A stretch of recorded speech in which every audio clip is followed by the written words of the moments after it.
ध्रुवेण आत्मना नाथ न धर्मं न यशः पुमान् इहेत भूतदया सह स्वच्छः स्थावरैः अपि यो ध्रुवेणात्मना नाथ न धर्मं न यशः पुमान् इहेत भूतदया सस्वच्छ स्थावरैरपि यो ध्रुवेणात्मना नाथ न धर्मं न यशः पुमान् इहेत भूतदया सस्वच्छ स्थावरैरपि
इहेत भूतदया सशोच स्थावरैरपि पढ़िए। जो कोई अध्रुवेण हे देवों ना नहीं धर्मम धार्मिक नियम ना नहीं यशः कीर्ति पुमान मनुष्य इहेता के लिए प्रयत्न करता है भूत दया जीवों के लिए दया से सहा वह मनुष्य सोच्य सोचनीय जड़ जीवों के द्वारा भी हे देवो जो न दुखी प्राणियों पर दया दिखाते हैं और न धार्मिक नियमों या अक्षुण कीर्ति के महान कार्यों के लिए अपने नश्वर शरीर की बलि कर सकता है, वह निश्चय ही जड़ प्राणियों तक के द्वारा धिकारा जाता है। इस प्रसंग में भगवान श्री कृष्ण, भगवान श्री चैतन्य महाप्रभु तथा वृंदावन के 6 गोस्वामियों ने एक आदर्श स्थापित किया है। यहाँ तक श्री चैतन्य महाप्रभु का संबंध है। श्रीमद् भागवत में कहा गया त्यक्त्वा सुपुष्पज सुरेशुतराज लक्ष्मी धर्मिष्ठराज वत्सा जगदादरण्यम् माया मृगम दैतैक्षितमन धावत वंदे महापुरुष ते चरणारविंदम। हम भगवान के उन चरण कमलों को नमस्कार करते हैं जिनका मनुष्य को सदैव स्मरण करना चाहिए। उन्होंने अपना गृहस्थ जीवन यहाँ तक कि अपनी नित्य संगिनी को भी त्याग दिया, जिनकी पूजा स्वर्ग के वासी तक करते हैं। वे भौतिक माया के द्वारा मोहग्रस्त पतित आत्माओं के उद्धार के लिए वन में चले गए। संन्यास ग्रहण करने का अभिप्राय है नागरिक रूप से आत्महत्या, किंतु संन्यास प्रत्येक ब्राह्मण अर्थात प्रत्येक प्रथम कोटि के मनुष्य के लिए तो अनिवार्य है। श्री चैतन्य महाप्रभु की पत्नी अत्यंत करुणी एवं सुंदरी थी और उनकी माता अत्यंत स्नेहमयी थी। उनके परिवार के सदस्यों का व्यवहार इतना मधुर था कि देवता भी ऐसे घरेलू सुख की कल्पना नहीं कर सकते थे। फिर भी संसार की पतित आत्माओं के उद्धार के लिए चैतन्य महाप्रभु ने 24 वर्ष की आयु में गृह त्याग कर संन्यास धारण कर लिया। उन्होंने कठोर सन्यासी का जीवन बिताया और सभी शारीरिक सुखों का त्याग किया। इसी प्रकार उन 6 गोस्वामी समाज में भी अच्छे पदों पर मंत्री थे, किंतु वे सब कुछ त्याग कर श्री चैतन्य महाप्रभु के आंदोलन में सम्मिलित हो गए। श्रीनिवास आचार्य कहते हैं, त्यक्त्वा पूर्णमशेष मंडलपति श्रेणीं सदा तुच्छवत् भूत्वा दीन गणेश गौ करुणया कौपिन कंठाश्रुतौ। ये गोस्वामी अपने अपने मंत्री, जमींदार तथा विद्वान पदों का भी त्याग कर श्री चैतन्य महाप्रभु के आंदोलन में संसार की पतित आत्माओं पर अनुग्रह करने के लिए सम्मिलित हो गए। दीन गणेश को करुणया, उन्होंने भिक्षुकों का जीवन स्वीकार किया। वे केवल लंगोटी तथा फटी गुदड़ी कंधा धारण करते हुए वृंदावन में रहने लगे और चैतन्य महाप्रभु की आज्ञा का पालन करते थे, जिससे वृंदावन की विगत कीर्ति पुनः हो सके। इसी प्रकार जिन लोगों को सुख सुविधा प्राप्त है, उन्हें चाहिए कि वे पतित आत्माओं के उद्धार हेतु श्री कृष्ण भावनामृत आंदोलन में शामिल हो। भूत दया माया मृगम दैतैक्षितमन तथा दीन गणेश को करुणया, इन सभी शब्दों से यही अर्थ निकलता है कि शब्द उन लोगों के लिए है जो मानव समाज को उचित ज्ञान तक उठाना चाहते हैं। अत्यंत सार्थक है। मनुष्य को चाहिए कि चैतन्य महाप्रभु 6 गोस्वामी तथा उन सभी पूर्व महर्षि दधीची के आदेशों का अनुसरण करते हुए श्री कृष्ण भावनामृत आंदोलन में सम्मिलित हो। क्षणिक सुखों के लिए अपने जीवन को व्यर्थ न जाने दे। मनुष्यों को चाहिए कि उस अच्छे कार्य में लगाए। अंततः इस शरीर को नष्ट होना है, अतः मनुष्य को चाहिए कि इसका उत्सर्ग सारे संसार में धर्म फैलाने के लिए शुभ कार्य में करे। हरे कृष्ण। वर्ष पहले इस देश में एक बहुत बड़े ब्राह्मण हुए, ब्रह्मर्षि, जिनको दधीची मुनि कहा जाता है। ये उन महान ऋषि का उद्गार है। देवताओं से वे कहते हैं, यो अध्रुवेण आत्मना, जो इस नश्वर शरीर से, आत्मा से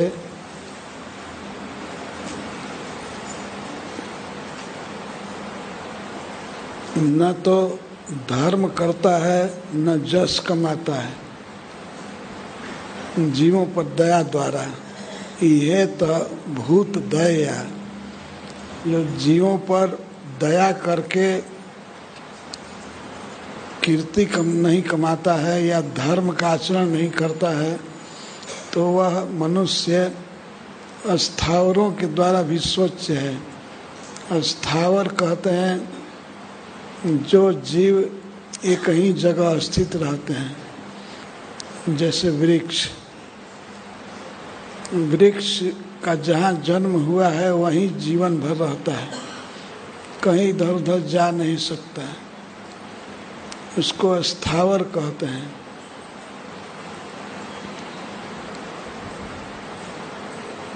पर जो मनुष्य घूमते हैं, बोलते हैं, कई जगह जाते हैं, वे यदि धर्म का आचरण न करें और जीव पर दया करके अमर कीर्ति न कमाएं, तो वे वृक्षों के द्वारा भी शोचनीय हैं। वृक्ष भी सोच करते हैं कि हाय, इसको क्यों मनुष्य जन्म मिला, बेकार जन्म गया।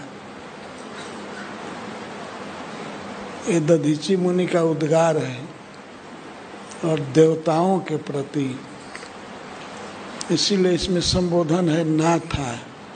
नाथा माने हे हमारे स्वामी गण। देवलोक से आए हैं देवता लोग, तो स्वामी हैं ही, सबके मालिक हैं। तो इस शिष्टाचार का पालन करते हुए दधीची मुनि कहते हैं, हे नाथा, हे देवताओं, जो मनुष्य इस अध्रुवेण आत्मना, इस अध्रुव शरीर से जीव पर दया करके धर्म नहीं कमाता है या जस नहीं कमाता है, तो उस मनुष्य का जीवन वृक्षों के द्वारा भी सोचने लायक है, उनसे भी गर्हित है।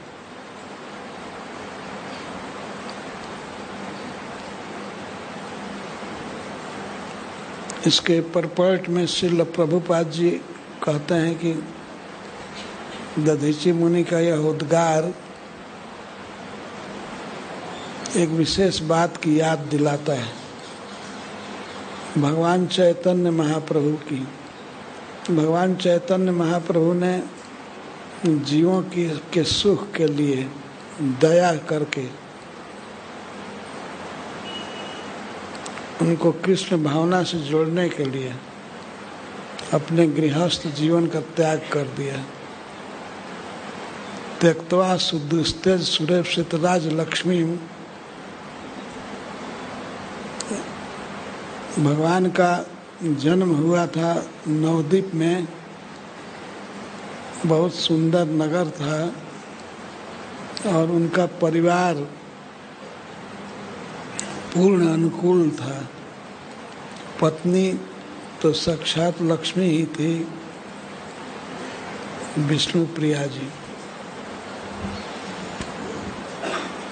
परंतु विवाह के तुरंत बाद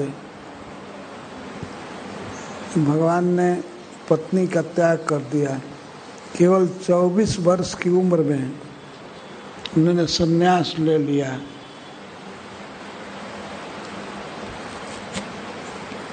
जब वे 20 वर्ष के थे उस समय उनका विवाह हुआ और 24 वर्ष में संन्यास ले लिए।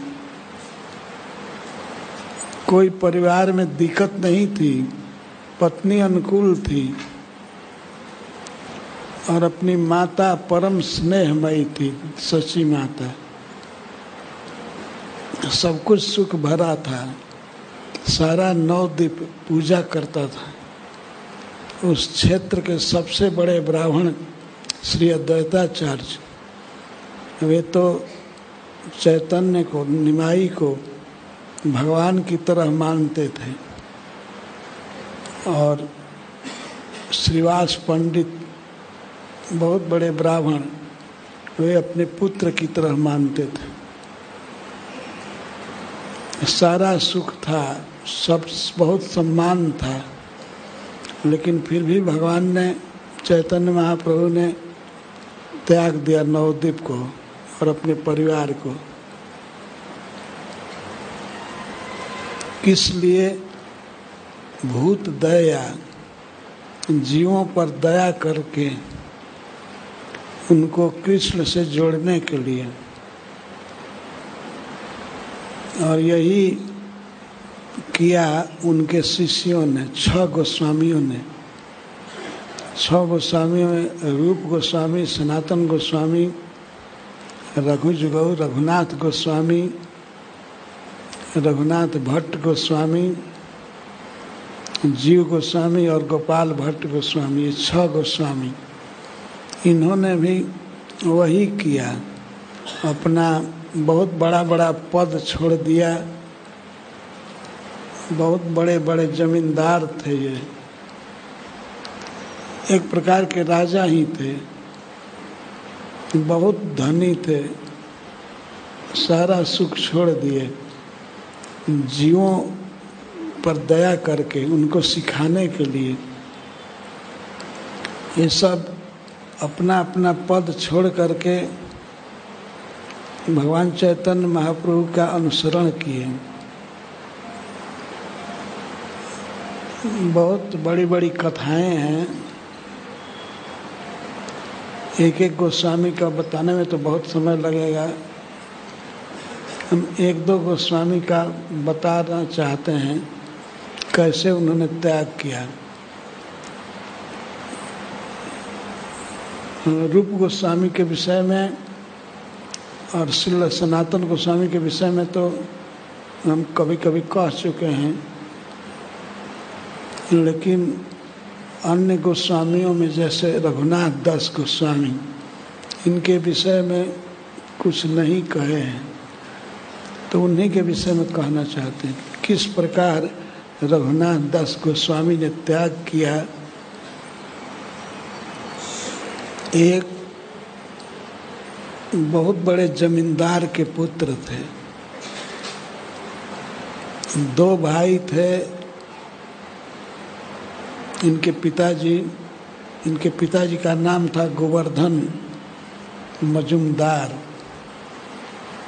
और इनके ताऊ थे, इनके पिता के बड़े भाई हिरण्य मजुमदार।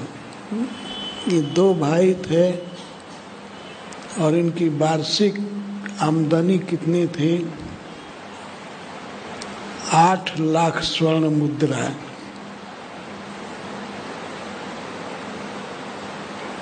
8 लाख।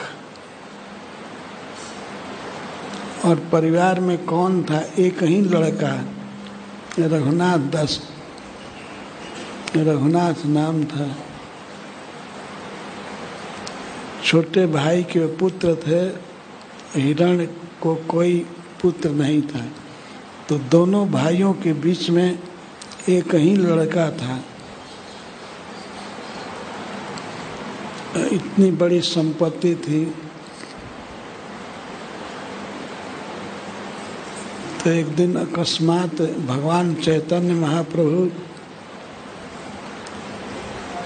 इनके गांव में गए, सप्तग्राम कहते हैं।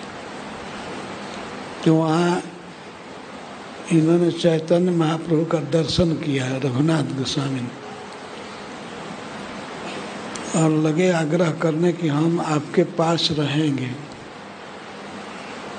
तो श्री चैतन्य महाप्रभु बहुत पक्का बैरागी बनाते थे।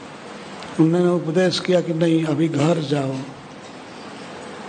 घर जा कर के सामान्य रूप से विषय भोग करो, मरकट बैराग मत करो।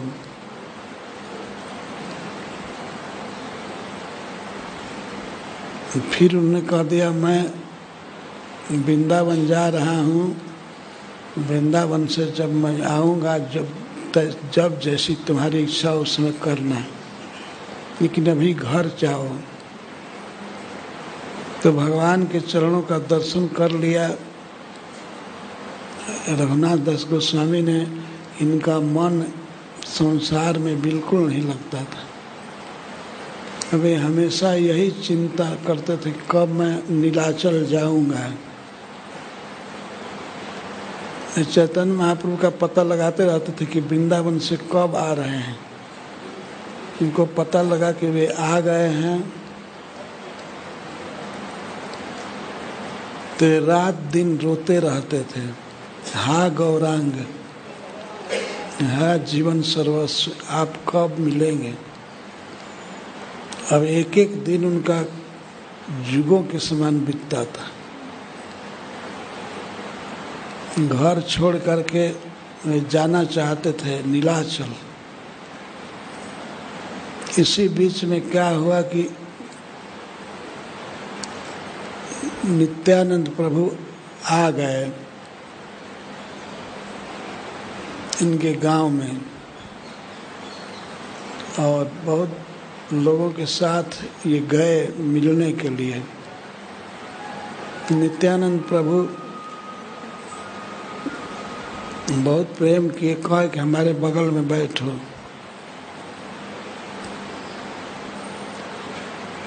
बैठे और भगवान नित्यानंद प्रभु ने आज्ञा दिया, तुम बहुत धनी हो तो यहाँ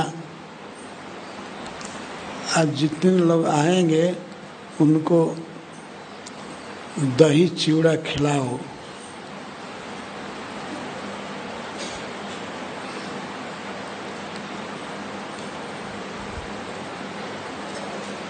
तो श्री नित्यानंद प्रभु पानीहाटी गांव में थे। उन्होंने आज्ञा दिया रघुनाथ गोस्वामी को कि चिड़ा दही महोत्सव करो। चिड़ा दही महोत्सव बिहार में, बंगाल में बहुत प्रसिद्ध है। जब दही अधिक होता है तो उसको दही चिड़ा महोत्सव कहते हैं, और जब दही कम होता है तो चिवड़ा को दूध में फुला करके या पानी में फुला करके दही के साथ खाते हैं, चीनी डालकर, तो उसको चिवड़ा दही महोत्सव कहते हैं। चिवड़ा दही महोत्सव में चिवड़ा ज़्यादा होता है, दही कम होता है, और दही चिवड़ा महोत्सव में दही ज़्यादा होता है, चिवड़ा कम होता है। तो भगवान ने, नित्यानंद प्रभु ने आज्ञा दिया कि तुम दही चिवड़ा महोत्सव करो।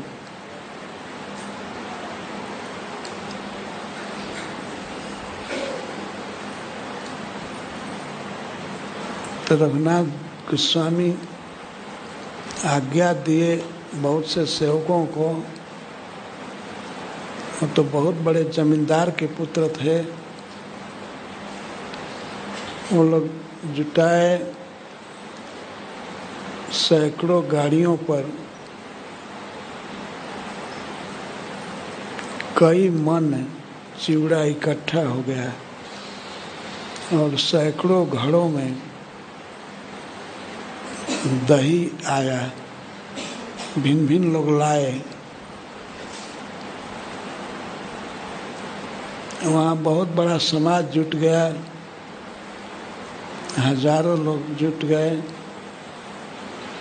तो सबके लिए दो दो कुल्हड़ बड़ा बड़ा बर्तन मिट्टी का जिसमें दही रखा जाता था और चूड़ा परसा गया। सबको 50 लोग परोस रहे थे। बहुत बड़ा फेस्टिवल हुआ। वह फेस्टिवल इतना प्रसिद्ध है कि आज तक ये महोत्सव मनाया जाता है। इसी महीने में पड़ता है, मई के महीने में चिवड़ा दही महोत्सव कहते हैं।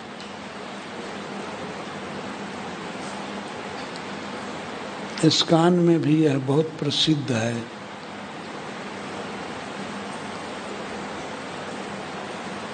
नित्यानंद प्रभु उस महोत्सव में खाए, सभी वैष्णव जुटे थे, सब लोग भोजन किए। तब रघुनाथ ने सबको दक्षिणा दिया। उस समय दक्षिणा दी 100 रुपया नित्यानंद प्रभु को। 100 रुपया मतलब 100 सिक्का स्वर्ण मुद्रा दिए और सबको यथायोग्य दान दिए और एक ही आशीर्वाद मांगे कि मुझे चैतन्य का चरण कमल मिलना चाहिए। सबने आशीर्वाद दिया, ठीक है।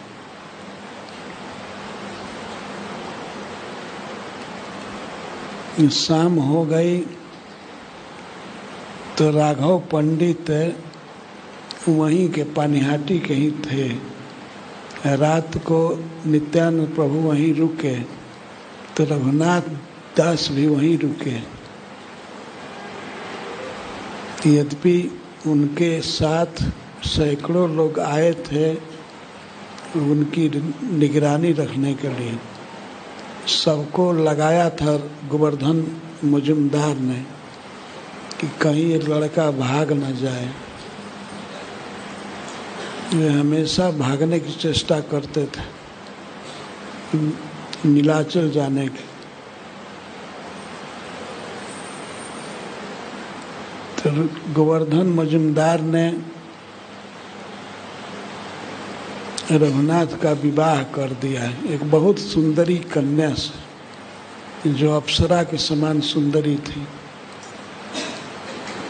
ये सोच करके कि इसका मन उलझ जाएगा स्त्री में, लेकिन रघुनाथ का मन तो चैतन्य चरण में लगा हुआ था। वो कभी देखे भी नहीं अपनी पत्नी को। आसक्त होने की बात तो दूर रही, जिसका मन भगवान के चरण कमल में लगा हुआ है वो क्या आसक्त होगा। तो कोई भी उपाय किया गया, रघुनाथ दास गोस्वामी आसक्त नहीं हुए, स्त्री के तरफ कभी देखते भी नहीं थे।